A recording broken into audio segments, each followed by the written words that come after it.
Well, this is Baruch the Tikkun Elevator Kolel, and it's time to get back to our meditation series. Now, these ideas are ideas that are really ripe. They're also founded on ideas that came way, way back in time. But we have the leisure, Baruch Hashem, at this moment to be able to look at them. Let's go over here and just get to what Rabbi Mimran is talking about. Very deep ideas, I think.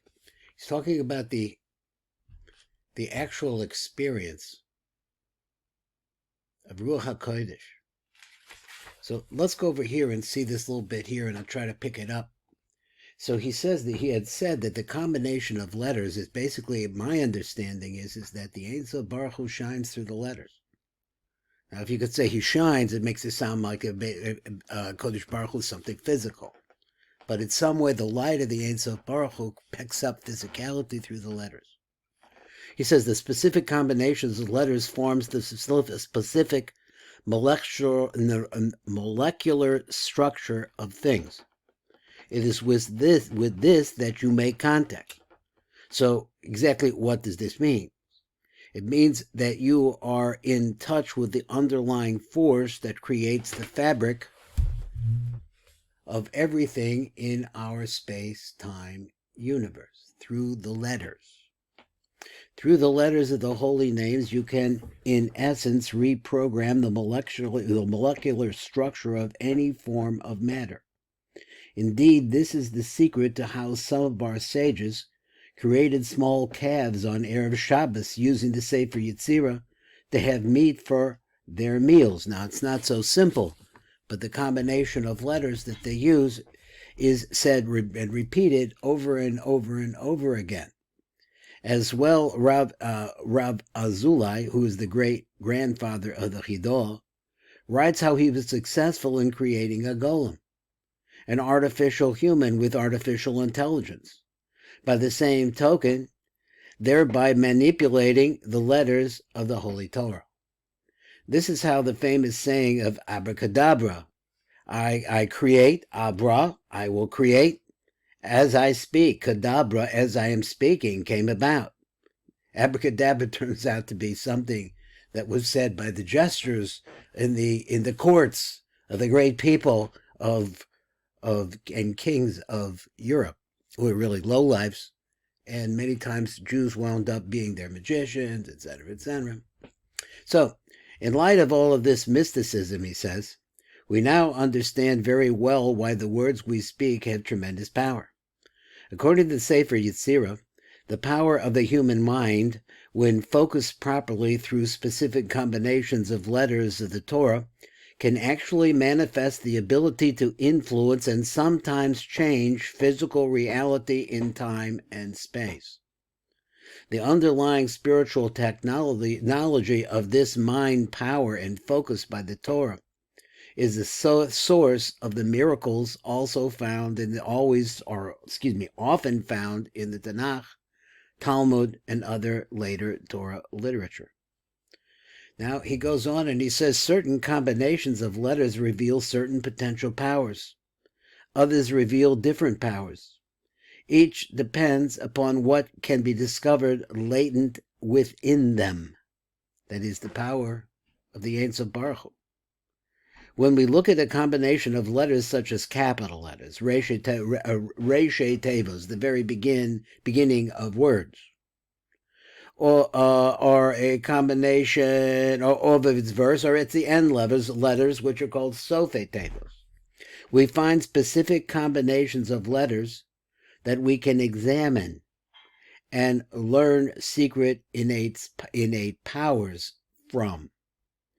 When these letter combinations or Shemot HaKadoshim are contemplated in a meditative fashion, they unlock channels in both the mind and the organic brain, let's find that one, that empower one to embody the meaning and intent of that specific name. In the Kabbalistic literature, rising to the higher spiritual realm is known as climbing or ascending the tree of life. So he brings a site reference on that, And he says this is alluded to when the Bible speaks of the cherubs who guard the path of the tree of life. Hence the word siach. Siach means it pertains to a tree. A siach is a sproutling. So in its spiritual sense, in other words, what causes it to sprout? Where it is used as a meditative device, to commune with the transcendental. This tree is often said to refer to the entire array of the Sefirot. And as we have seen, ascending through this array plays a key role in prophetic meditation. The relationship between the concept of a tree and the mental process is to some extent indicated by the fact that the Hebrew word for tree, which is eitz, is closely related to the root ya'etz, which means to advise. Now, I'm thinking that I'm not sure. First, I looked at the word ya'etz. So, eitz is a gematria of 160, which is the revuah, not the revuah, but it's the milui of Eki of Yudin. Right now, it doesn't mean anything. I still like to understand what the Eki of Yudin is. But he says etz is closely related to the root of ya'etz, meaning to advise. So that means like it's something, maybe it means like as you might advise someone and pour out your thought to them. So here you also have this tree. So let's see, where was I? 3/8. Okay. The relationship between siach, used in relationship to communion with the spiritual, in other words, meditation, and its meaning as a tree is clearly expressed in the Midrash. When Hagar and Yishmael were driven away by Sarah, the Bible states that Hagar cast the child under one of the trees, and the word used over there is the word siach. So she put him over there by the tree of life. The Midrash states that the tree is called siach. Why? Because it was there that an angel communed, which siach is another word for siach, is also talking, just communicating. He's communed with Hagar. It is significant to note that this took place in Ber Lachai Roi. Now, Ber means a well or wellspring. Lachai Roi. I don't know. I think it means the visible life force. The same place where Isaac meditated and where the term siach is first used.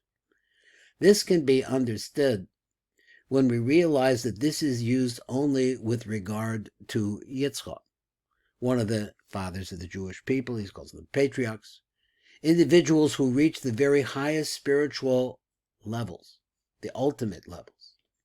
Thus, while others may strive to gaze at the chariot, say, for example, the Merkava, which we have, the Medrash states that 10 Sephirots of nothingness. Their gazing is like a vision of a lightning flash. Their end has no limit, and they speak of them running and returning. Now, this is a very interesting phrase. Let's read it again. The 10 Sephirots of nothingness, right? Because they're not physical. We understand them only in the fact of their working relationship within the parts of. Their gazing, when they look, is like a vision of a lightning flash. Their end has no limit, and they speak of them running and returning.